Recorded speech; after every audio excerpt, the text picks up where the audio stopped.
पर दुनिया भर में एक लाइव होलोग्राम चलता। ईरान का चेहरा नकाब में छुपा और आवाज गूंजती है, मैं ही सबसे बेहतर हूँ। जो भी मेरी ताकत को ललकारेगा वो सफाए हस्ती से मिट जाए।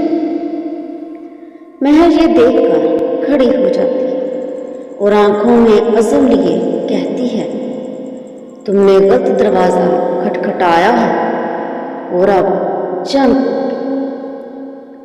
बिजली चमकती है, महर की स्केच में बनी इमारत खुद ब खुद रोशन हो जाती है। ऐसा लगता है जैसे उसके अंदर कोई रूह कैद हो। एक पुरअसरार साया किताब से निकलकर उसके कमरे में खड़ा हो जाता है और सरगोशी सुनाई देती है, असल खेल तो अब शुरू हुआ।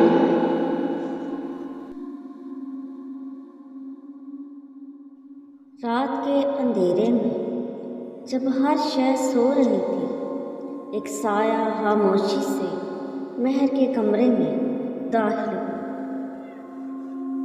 कौन है वहाँ? महर ने डरी हुई आवाज में पूछा।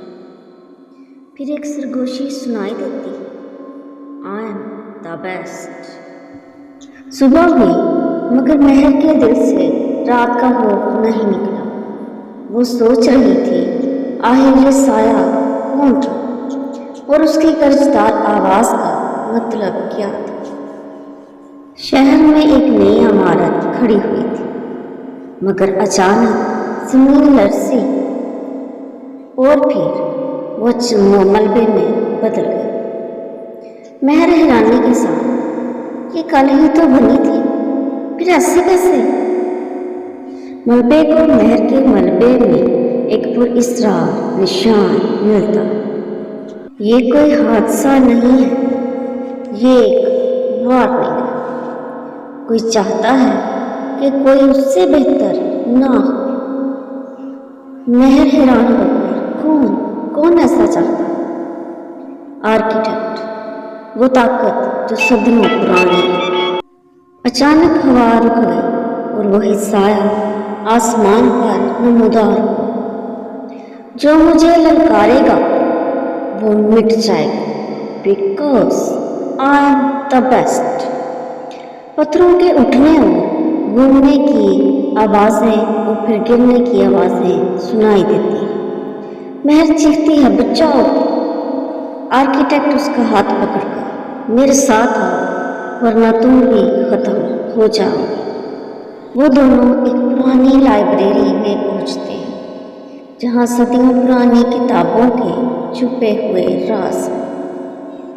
आर्किटेक्ट, ये निशान टटारी के एक बीमार का है जो मरने के बाद भी अपनी बर्तरी साबित करना चाहता है। महर आहिस्ता आवाज में, यानी कि सब इमारतें उसके गुरूर का खेल है? आर्किटेक्ट, हाँ, और जो उसे चैलेंज करे वो जिंदा नहीं बचता। शहर की एक नई इमारत पर वही साया मंडलाने लगा और फिर वही आवाज गूंजी, शैडो की, आई एम द बेस्ट। जमीन हिलने लगती है। क्या महर और उसका साथी इस पुरअसरार ताकत का मुकाबला कर सकेंगे या फिर ये कहानी भी मलबे तले दफन हो जाए?